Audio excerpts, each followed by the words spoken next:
Welcome to the Harnessing Happiness podcast. Upbeat vibes generated and transferred to you.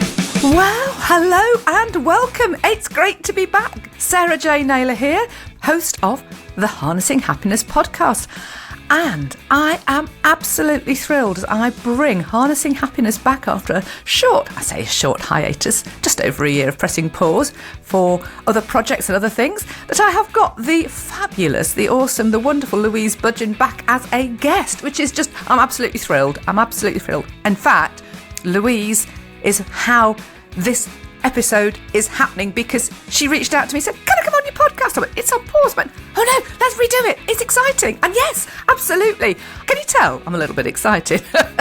Louise has already been a guest twice before. Her episodes have been downloaded in the hundreds, and I'm just really excited to bring forth more from Louise, because I love being in her company more than anything else. I'm being perhaps a little bit selfish, but anyway, let's talk about Louise. Louise is a coach, she is a storyteller, and she is also the author of The Quiet Roar. Stop pretending you are fine. Right, let's dig in, Louise. Welcome back, and thank you for inspiring me to bring Harnessing Happiness back right now.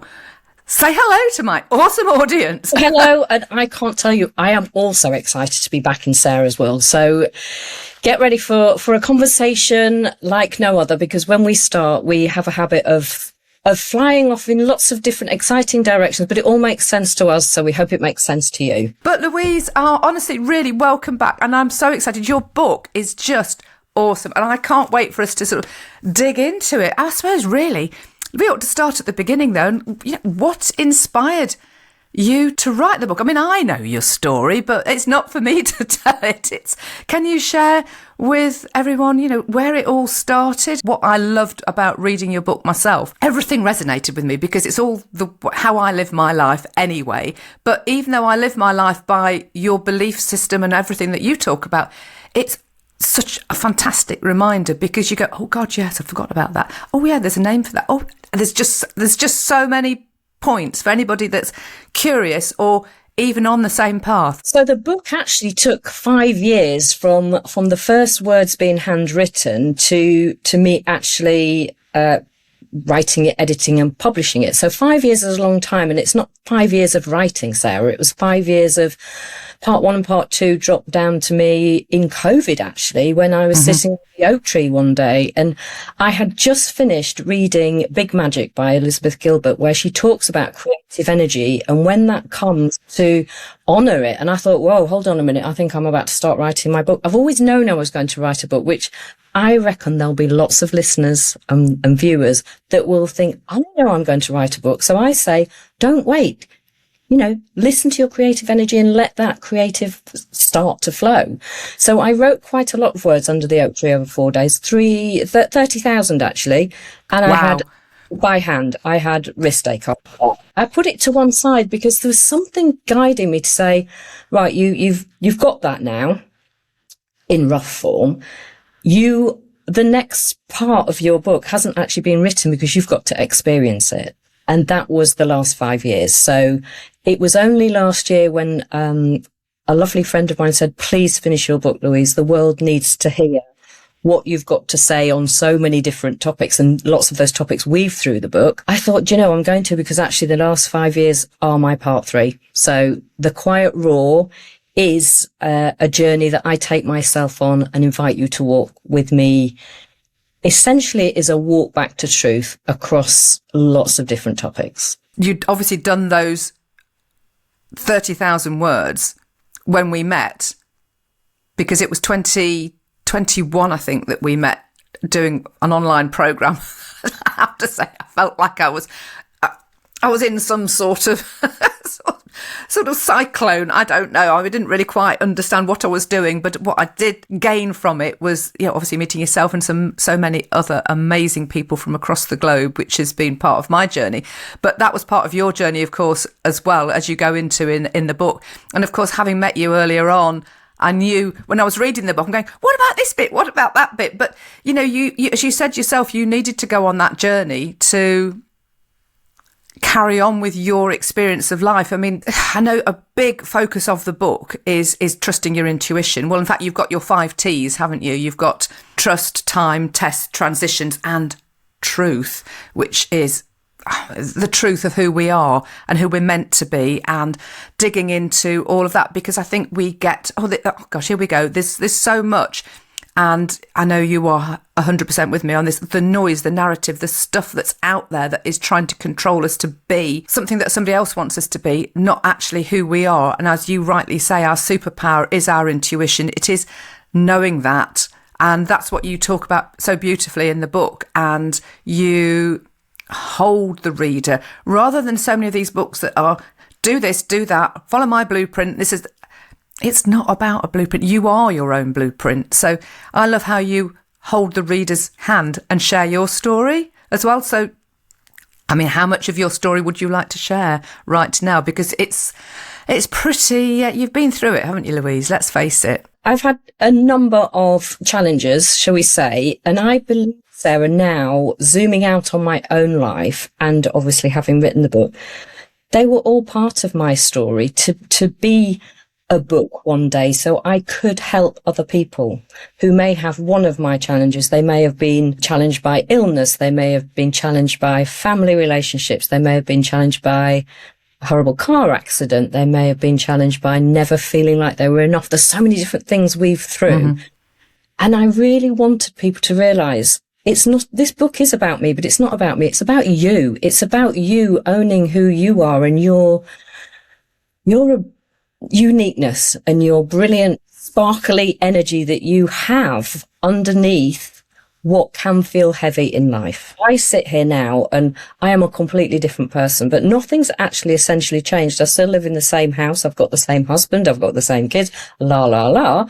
But my perspective on life has changed because I've cleared out. I've got out of my own way, and the energy then is pure and sparkly, and it's creative, and that gives you flow in life and how you turn up for your day. I mean, we call it doing the inner work. I mean, when people say, well, what is the inner work? But it's about being curious, isn't it? And you mentioned the word perspective, and it's about getting out of your own way, because actually the words, in fact, that was one of the pages I've highlighted in the book about the words and the dialogue that we use. Because once you understand how powerful language is in the way you think, you speak, you write, and how the perspective you have on what you're experiencing, once you change that narrative, you experience the world in a completely different way. But your examples, because of your lived truth, if you flipped all of that and took the negative, you would be a completely different person. And yet whenever I'm in your energy, I always feel like I've been washed with calm when I've been with you. It's just like, love that. It's just lovely. It's just like, I've been with Louise again. It's like, it's so lovely. To that point, sometimes partners will say to their wife or girlfriend, do you not need to go and see Louise? Do you not need to go out for lunch with Louise or go and have a session with Louise? It's a feeling that I know I have that ability to make people see themselves in a sparkly energy. And that's my gift, Sarah. I leave people better than I found them. But in answer to your question again, it's the going through the challenges. It's people said to me many times with my illness, which was cancer twice, oh, why you? It's so unfair. You've already been through so much. And I used to say to myself, well, why not me? I'm no different from anybody else. But I saw each challenge that I've had as an opportunity to grow and learn. I didn't see each challenge as a woe me.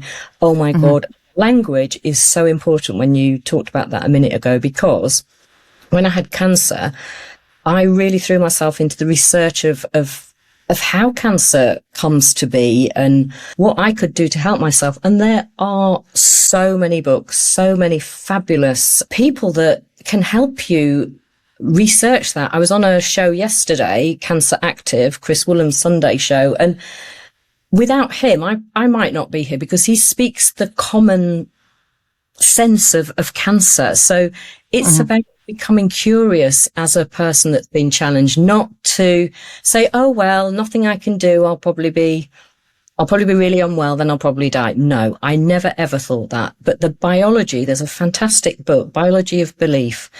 And I started to visualize my cells being healthy cells pinging up all over my body.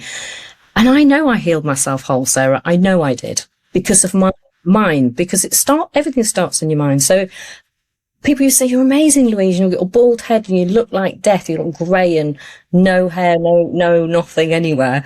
But I felt fine. I was always smiling, not always smiling, but I could smile because actually I knew I was healing, and I knew I was lucky that I had found this opportunity to develop and grow. Personally, that might sound a bit strange to some people, especially if you're in the middle of cancer and you haven't got that perspective. But I would like to say, please be curious about healing yourself. You can go out in nature, look at your food, look at your language, because it all matters. Absolutely. One of my coaching clients I've been working with for the last 3 years, she healed herself through leukemia. She was in hospital, but she just spent all that time focusing on healing, and she healed herself through the leukemia. So the power of the mind cannot be underestimated.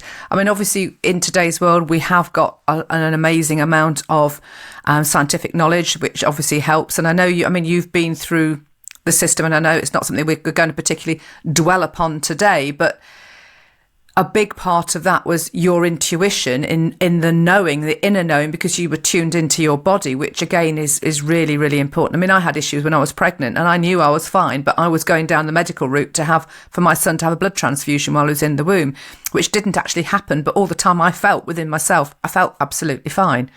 But you know when you tune into your body, but it's taking that time to be still, isn't it? To listen, to feel, because we know I hear people going, well, there's a chatter. Yeah, we've got two bits that chatter in our brain, haven't we? We've got that nice, calm, supportive voice, which is the intuition. Then you've got the ego mindset that's going, ah. But once you recognise the two, you can sound that one out, trust in this one, and you can actually rise above both of them, because you have. It's like being in the driving a car, isn't it? You have control over what your thoughts are. So when you capture yourself having a negative thought, it's about reframing that and then going, actually, what's the positive reframe of that? How can I take advantage of this? What can I do to heal myself? How can I think positive? Oh, I'm going all tingly, Louise. That is a sign. So Sarah, you're absolutely right. And the quiet roar, when I really got down last year to actually really bringing all the parts together, I knew that this was a powerful book. And the first person I gave to read most of it, she said, this book will save lives, because she straight away saw that thread of when you trust yourself in a medical situation, you are never going to be brushed aside. I've lost 2 friends to cancer because they didn't ask uncomfortable questions. They didn't like to be made a nuisance. They didn't trust themselves enough to ask the questions. They didn't know. And maybe I had to lose 2 friends to cancer to when it came to my scenario or my story, that I could say, it happens. Use your own intuitive power. So when your bottom hits the seat in the doctor's and the science says everything's fine, but you still know it's not, carry on pushing on for more tests. Say you do know, because that is why I'm here, because both times I was dismissed as a neurotic middle-aged woman. There's nothing wrong with you.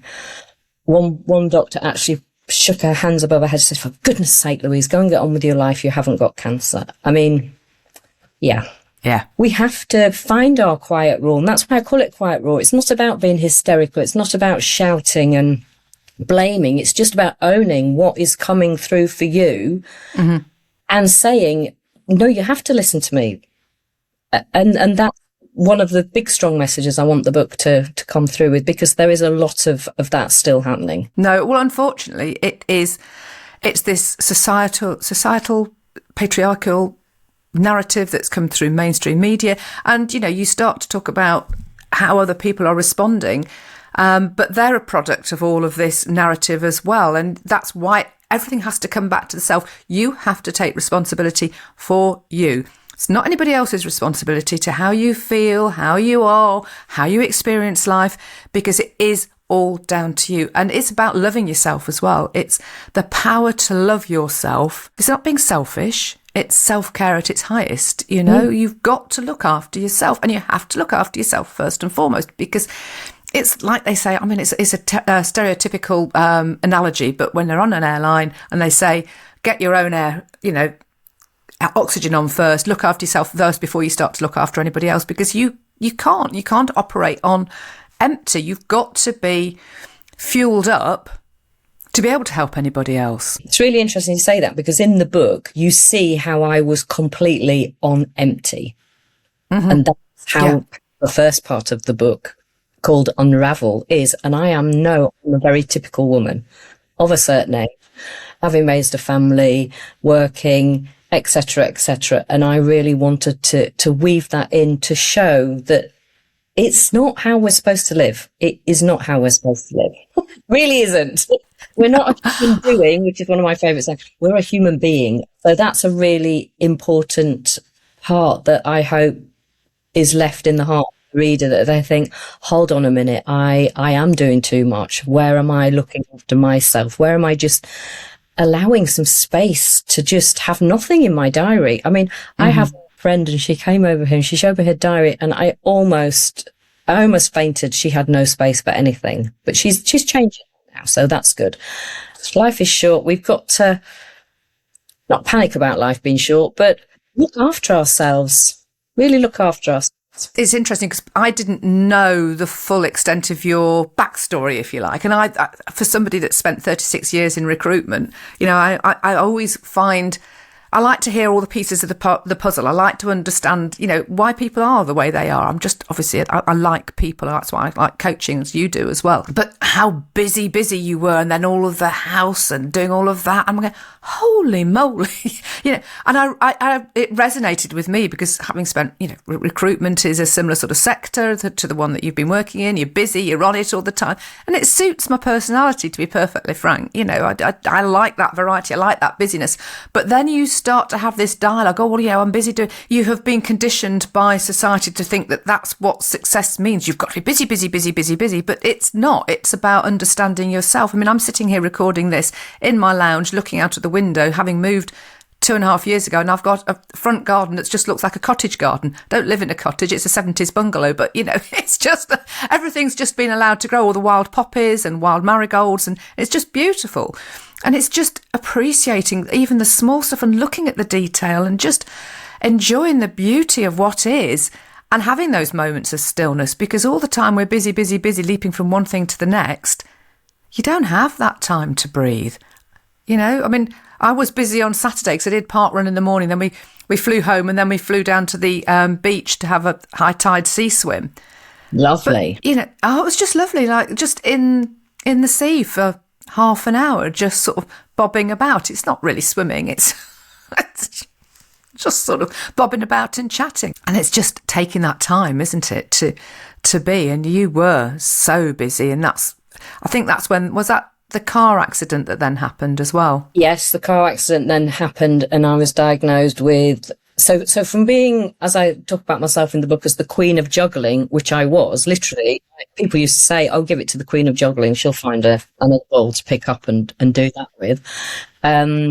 I do believe, and that's where the book starts, when the universe called my name, because I do think that car accident did reroute me, and I ended up with PTSD, which if anybody's had that, you just realise how horrendous that is. And I wouldn't have been able to name a ball, let alone pick a ball up afterwards. I was just not well for many, many months. And again, I was let down by the system, shall we say, who were very much, oh, pull your socks up, there's nothing wrong with you. Why don't you start going jogging? One doctor said to me when I was like this, Sarah, because that's the way I'd stopped in the accident.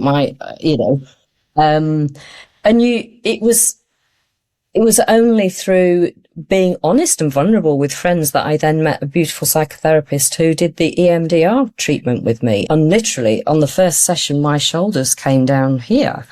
which was wonderful. And I came back, and my young son at the time, he said, Mum, it's like you've been switched back on. And I actually felt I had been switched back on, because with the right treatment and the right solution to the problem, but I kept searching for that. And it was by being vulnerable with a friend and talking to her that she then went away and she said, I wonder whether you should go and see.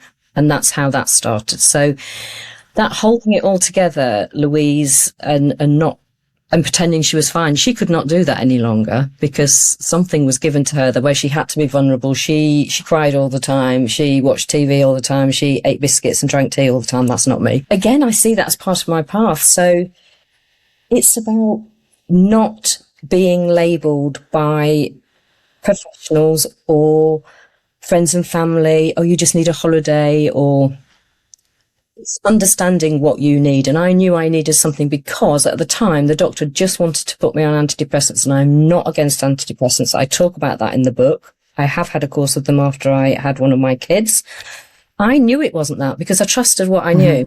I trusted what I knew, and I knew that wasn't the answer. The answer was not yet available to me, and maybe I needed to have that first chink of vulnerability to be able to walk that road. It's interesting, isn't it? And I was just questioning, because my brain is always switched to curious, and I do think that all the stuff that's out there, and I'm talking about when we consume it, from the mainstream media to the food to everything, we are being programmed to be controlled, whereas we need to deprogram and understand that we aren't our behaviour. If you think the brain as a computer program, we can put in our own recording. I mean, one of my favourite phrases that I coined years ago was, life's an illusion of our own creation. So what do you want your life to look like? They're constantly trying to program us to believe and not trust ourselves, whereas actually we do need to trust ourselves. But where does that trust, where does that recognition come from? If you are explained for somebody to actually start to recognise how to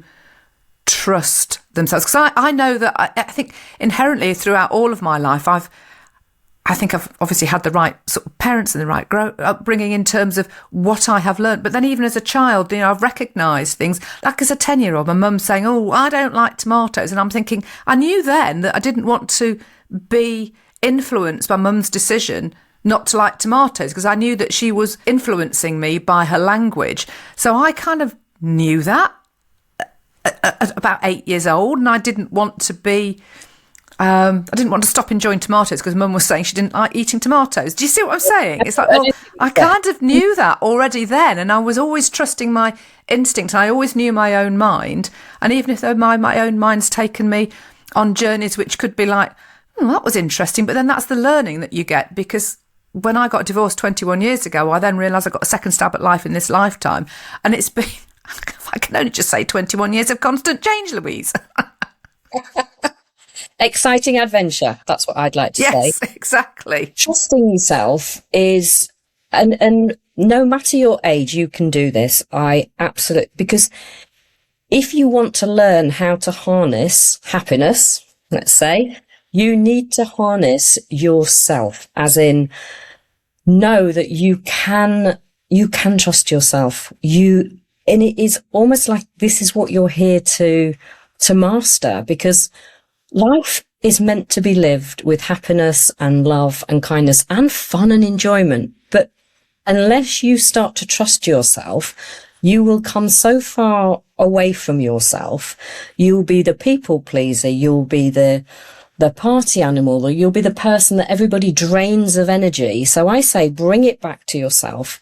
Make sure you're having some quiet moments to yourself every single day. Now, people will probably be rolling their eyes going, oh, because this is what used to happen years ago. And I would say to clients, just do 5 minutes meditation a day. I'm not meditating. And then they'd say, I haven't got the trousers, or I don't like incense. This is not about that. This is just being quiet with yourself, because the power of stillness, the power of just sitting and noticing is the start of beginning to trust yourself, because you are connecting to yourself. Mm-hmm.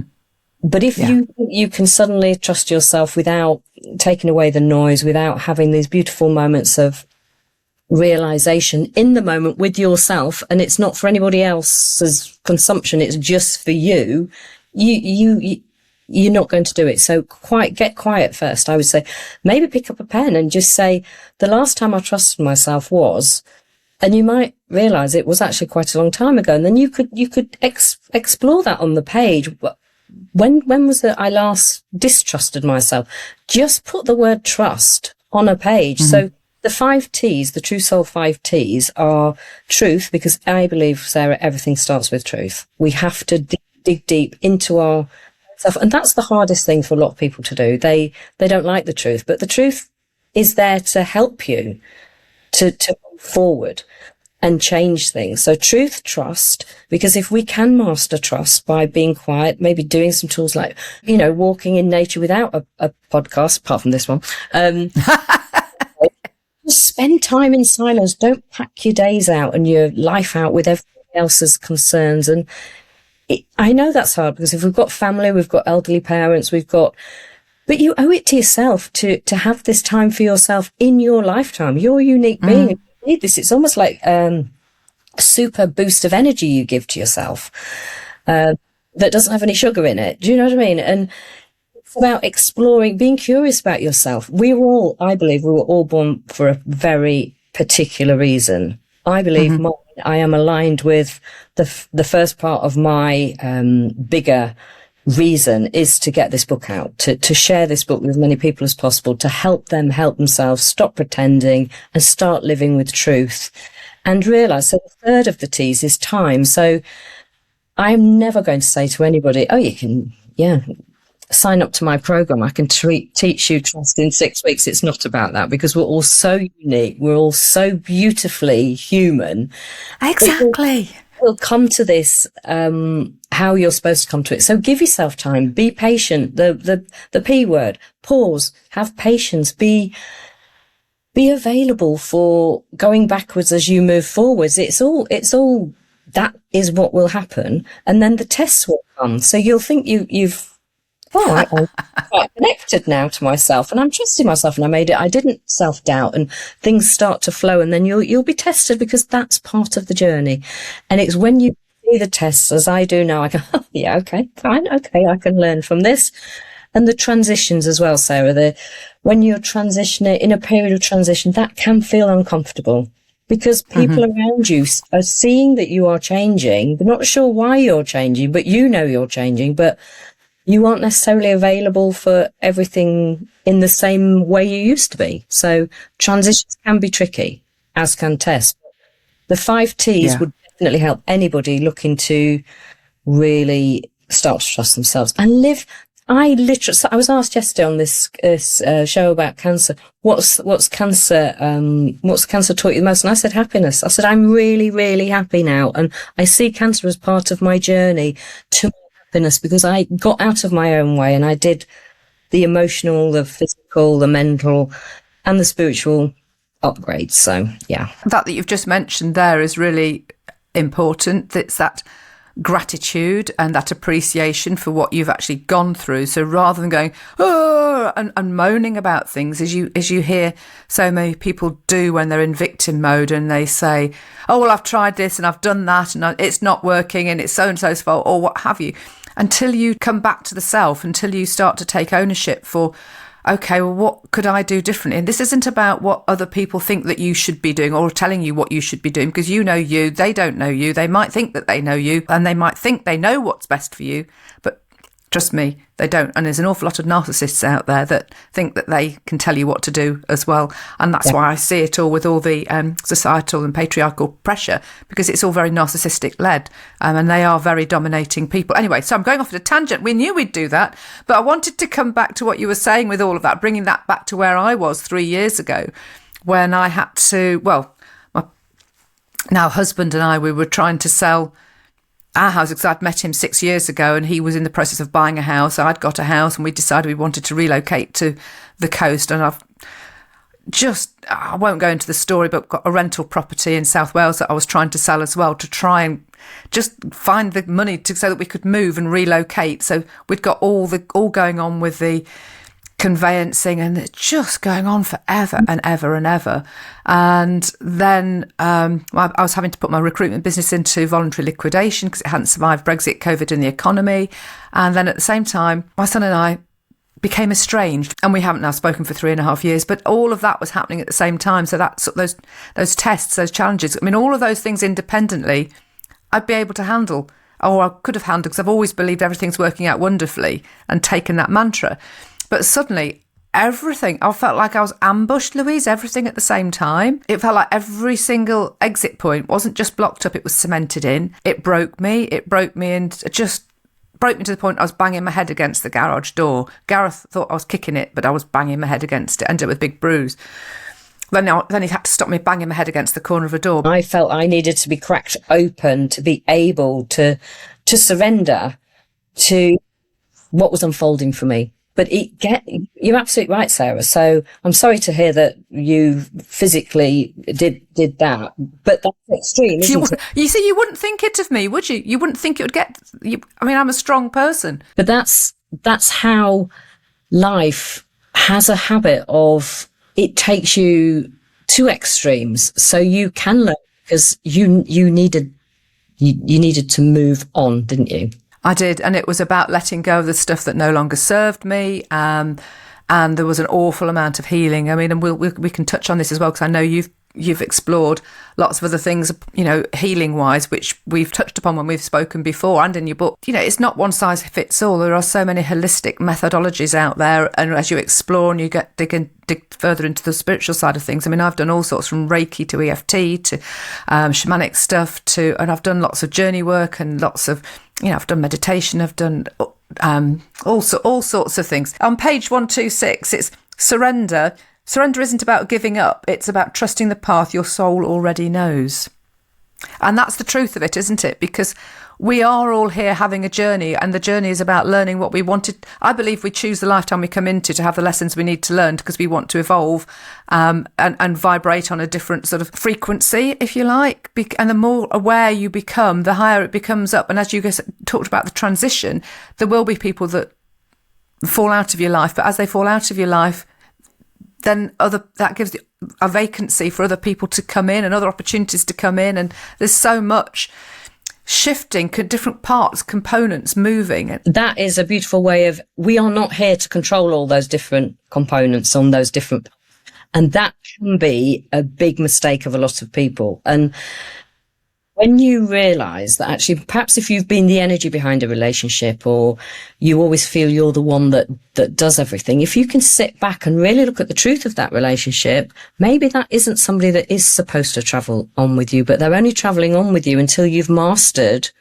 the ability to say to yourself, I'm done here, type of thing, because not everybody is for every chapter. Seeing them as guides and teachers. I mean, I was with my ex-husband for 20 years, then had my 20s in my 40s, ended up in another relationship. It was very challenging. And at the end of that, when we split up, when he left, I thought I'd rather be single than in another challenging relationship. But I was always appreciative and grateful for the lessons I learned because of his behaviour, because of what I'd had to learn, because of what I'd unlearned through all the years with my ex-husband, because I'd been moved away from my family and my friends, and without going into all the detail, by the time I got divorced, I hadn't been out for 6 years and I didn't have a life. So my life looks nothing like the life I was living 21 years ago.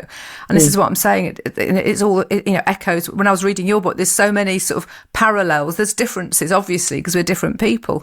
But there's been so much sort of shared learning through different experiences. And when we embrace those and we, as you've said, stop trying to control the outcome, but feel into the energy of it all and become who we're meant to be, or who we are already, but we've dampened ourselves down to conform, to fit in and be around people who get rankled or react badly if we are ourselves. But we as long as we're not doing outwardly anything to actively hurt anybody else or any other sentient being, we are in full permission to be ourselves.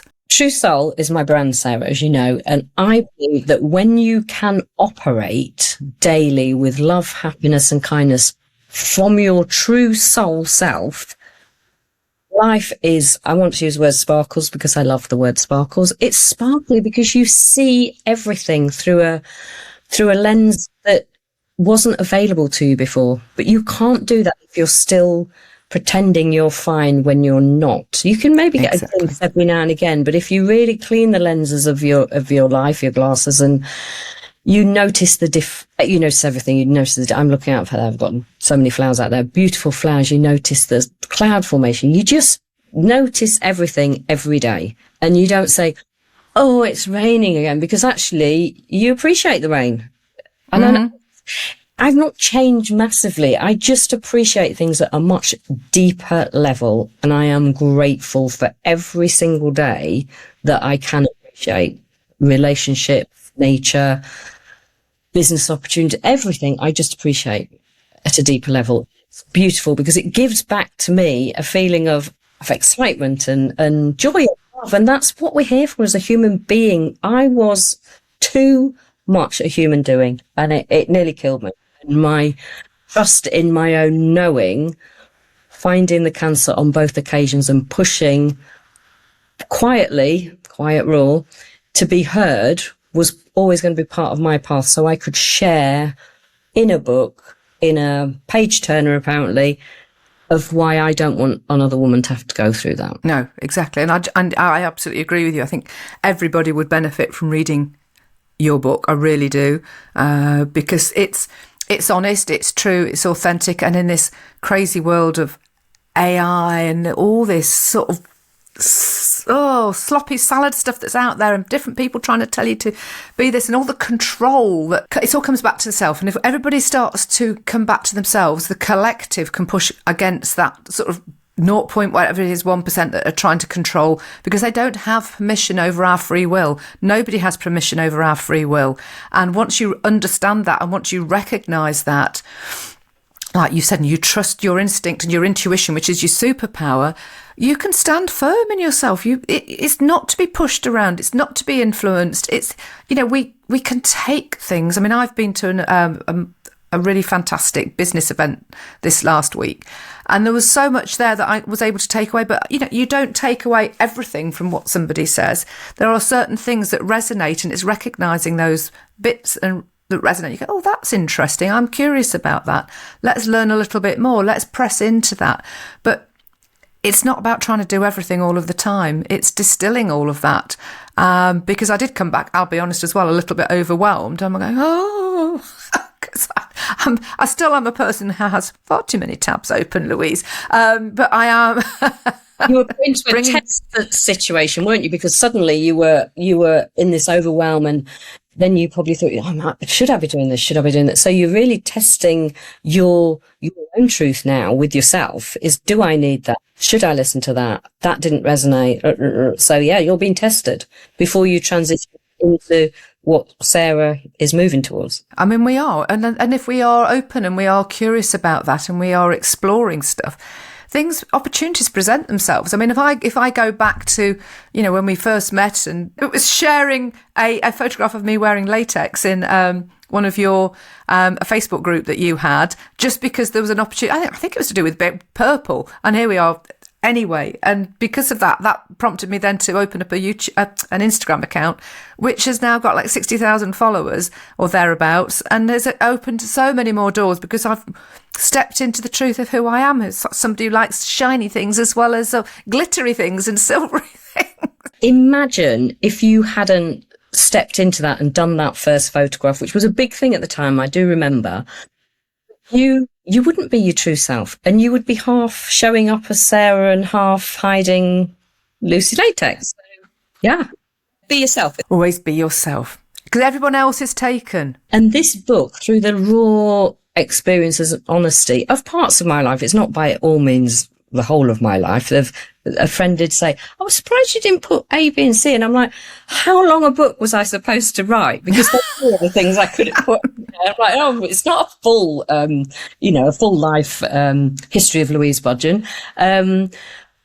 But you'll see that I'm happy to share them, because I do think the learnings behind each and everything that I share are universal, because truth is universal, Sarah. It's something I've just come up with. It runs through absolutely everything and across the globe. And I really would love this book to become a timeless book that people will go back to and they'll think, do you know, I really feel I've gone a little bit off kilter. I might just get that book out, because there are some exercises in it, aren't there? After each part, there are some easy reflective exercises, because I'm not one for suddenly putting you on a mini course at the end of a flowing chapter or a flowing.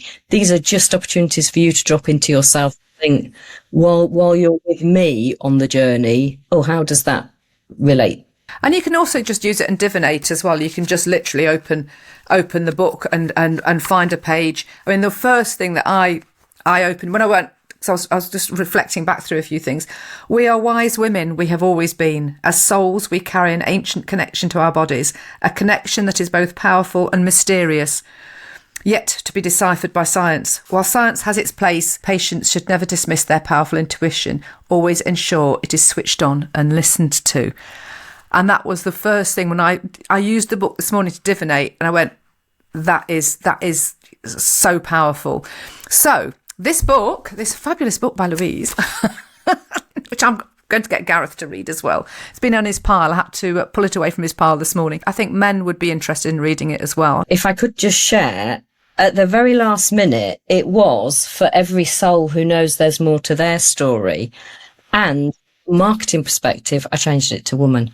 Maybe a second copy print run will be sold, because I don't think it is. There are men reading it. My husband went up to a retirement do in London and he said, I couldn't believe it. So-and-so came up to me and said, I've read your wife's book. It's amazing. And he's like a 65-year-old guy. He said it was really good. Really enjoyed it. There you go. And on that note, you can buy it on Amazon. However, Louise is offering it to anybody listening to this Harnessing Happiness Harnessing Happiness podcast via her website. Authenticity, folks. It's not AI here, you know. If you go to Louise's website, which is www.louisebudgen.com. That's Budgen, Budgen. So that's .com. And if you order the book through there, you can have a signed copy. And if you put in HH26, you'll get 10% discount, and it will be signed and sent to you. And I'm sure it will be in a lovely packaging, knowing Louise. Oh, Louise, thank you so much for joining me. As I said right at the outset, it's always a pleasure spending time with you. I always feel like I've been bathed in loveliness. I just love our conversations. They could go on for hours, but I'm very mindful that we need to sign off. So is there any one last thing that you would like to share or say to the listeners, the viewers, aside from obviously heading to your website and buying the book or nipping onto Amazon and buying it too? What would you like to say in conclusion? You are a beautiful, unique human being. Don't forget that. Please, if you realise you're doing too much, take time for you and find those 5 minutes to pause and be with yourself, because that's where your magic lies. And thank you all for listening to this Harnessing Happiness podcast with myself, Sarah J Naylor. Please do hit subscribe to make sure that you get notified of all the new episodes that are recorded and land in your inbox, on whichever platform you choose to listen to, or on YouTube, because here it is on YouTube in video too. Take care until next time, and lots of love to all of you. Thanks for listening to the Harnessing Happiness podcast with Sarah J Naylor. If you took value from the content, please follow the show on your podcast app. And to find out more about Sarah's ape mindset, visit sarahjnaylor.com. That's sarahjnaylor.com.